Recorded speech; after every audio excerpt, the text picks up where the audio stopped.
why is Sam Walensky back in the lineup, and what do you need to see from him?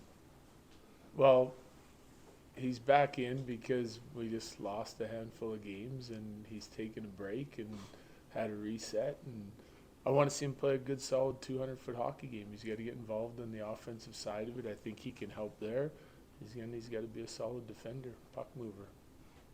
I think C-Mac was just on the radio and he said that it feels like the top four guys have been overtaxed a little bit.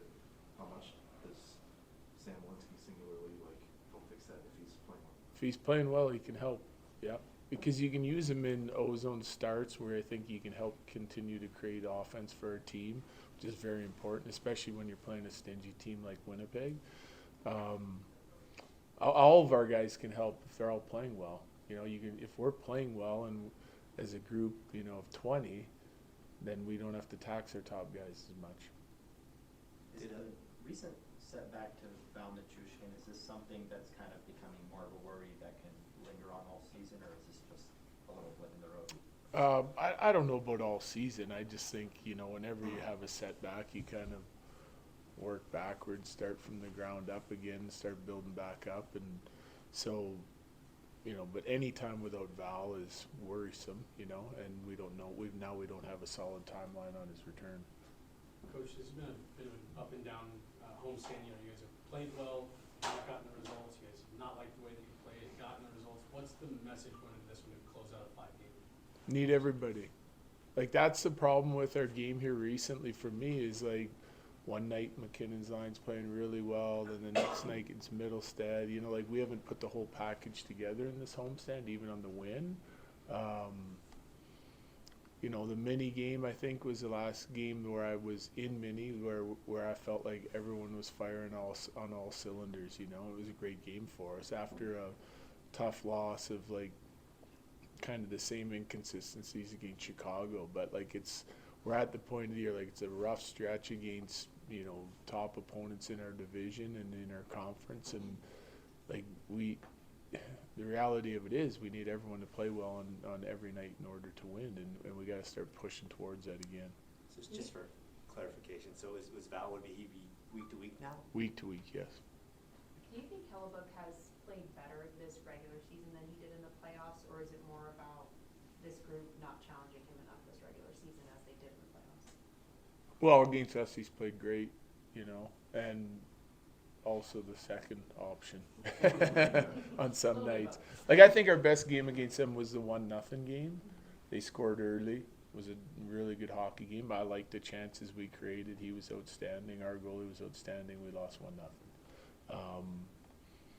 The last 3-0 game in their building, we didn't do enough, And when we got chances, he was great. So, he is the top goalie in the league. But it's not I think if you ask Winnipeg's coaching staff and management team, it's not just him. They're number one in the league in suppressing scoring chances, and they're off the rush, off the D zone. They're not going to give you any space. You're going to have to go earn everything you get and then some, because when you do earn something, you got to beat Hellebuyck, right?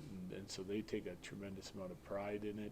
It's where their game's improved to. It's why they're the top team in the league again at this point this year.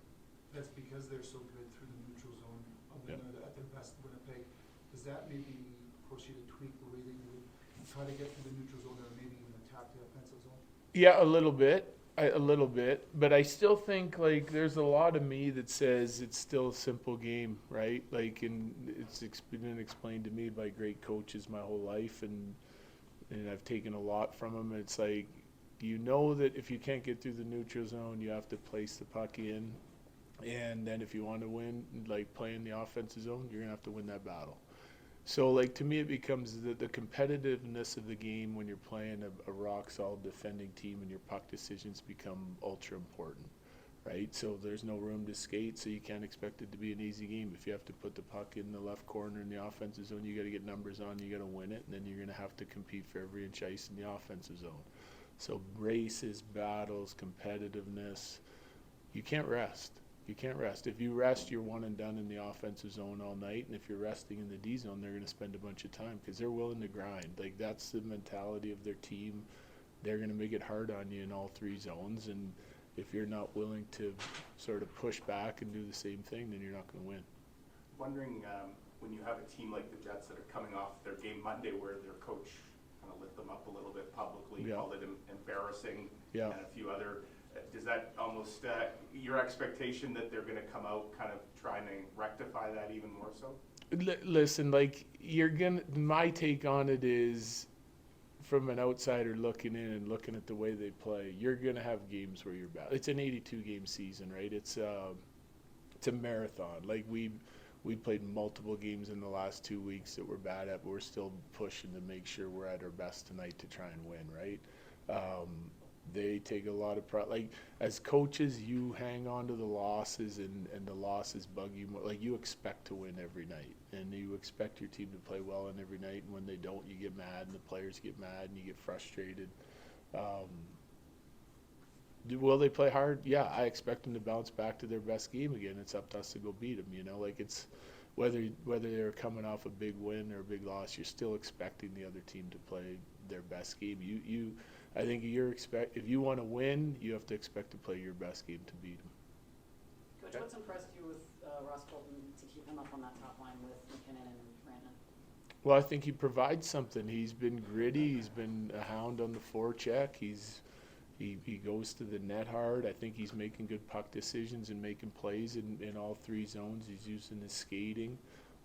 Haven't loved that line, over the last couple of games, so we'll see about tonight. But I think that, he can provide something to that line similar to Lecky, Val, Landy in the past, and it's what that line needs. They need a little grit, and they need somebody to go to that front because they like to play with the puck a lot, and they need someone to check it back off the forecheck, so he should be a fit there.